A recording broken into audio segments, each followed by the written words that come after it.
গত সোমবার আপনারা শুনেছিলেন তৃতীয় খণ্ডের প্রথম পরিচ্ছেদ। আজকে শুনবেন দ্বিতীয় পরিচ্ছেদ, নতুন পরিচয়।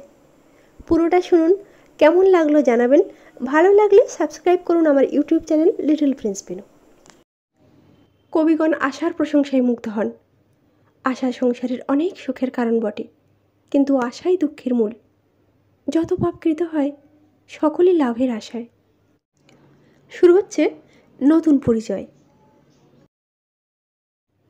এদিকে যথাসময়ে ব্রহ্মচারী দত্তপত্র নবাবের নিকট পেশ হইল। নবাব জানিলেন সেখানে দলনী আছেন। তাহাকে ও কুলসমুখে লইয়া যাইবার জন্য প্রতাপ রায়ের বাসায় শিবিকা প্রেরিত হইল। তখন বেলা হইয়াছে। তখন সে গৃহে শৈবলিনী ভিন্ন আর কেহ ছিল না। তাহাকে দেখিয়া নবাবের অনুচরেরা বেগম বলিয়া স্থির করিল। শৈবলিনী শুনিল তাহাকে কেল্লায় যাইতে হইবে। আকস্মাৎ তাহার মনে এক দুর্বিসন্ধি উপস্থিত হইল। কবিগণ আশার প্রশংসায় মুগ্ধ হন।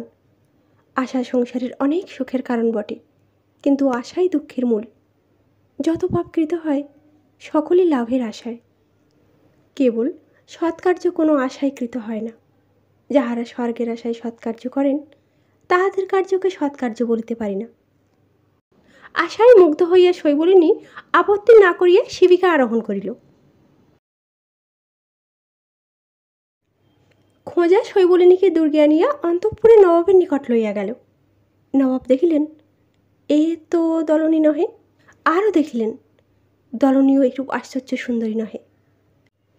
আরও দেখিলেন যে এরূপ লোকবিমোহিনী তাহার অন্তঃপুরে কেহই নাই। নবাব জিজ্ঞাসা করিলেন, তুমি কে? শৈবলিনী উত্তর করিল, আমি ব্রাহ্মণ কন্যা। তুমি কেন আসিলে? নবাব জিজ্ঞাসা করিলেন।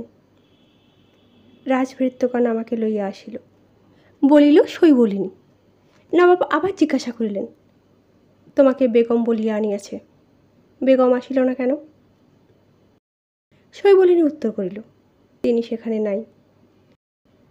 তিনি তবে কোথায়? নবাব বলিল, যখন গস্টন ও জনসন দলনী ও কুলসমুখে প্রতাপের গৃহ হইতে লইয়া যায়, শৈবলিনী তাহা দেখিয়াছিল। তাহারা কে তাহা তিনি জানিতেন না। তিনি মনে করিয়াছিলেন চাকরানী বা নর্তকী। কিন্তু যখন নবাবের ভৃত্যরা তাহাকে বলিল যে নবাবের বেগম প্রতাপের গৃহে ছিল এবং তাহাকেই সেই বেগম মনে করিয়া নবাব লইতে পাঠাইয়াছেন, তখন শৈবলিনী বুঝিল যে বেগমকেই ইংরেজরা ধরিয়া লইয়া গিয়াছে। শৈবলিনী ভাবিতেছিল। নবাব শৈবলিনীকে নিরুত্তর দেখিয়া জিজ্ঞাসা করিলেন, তুমি তাহাকে দেখিয়াছ? দেখিয়াছি। শৈবলিনী বলিল।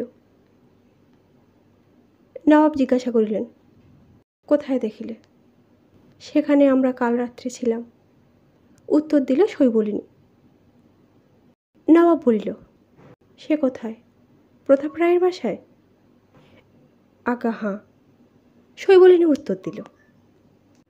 নবাব আবার জিজ্ঞাসা করিলেন, বেগম সেখান হইতে কোথায় গিয়াছে জানো? দুইজন ইংরেজ তাহাকে ধরিয়া লইয়া গিয়াছে।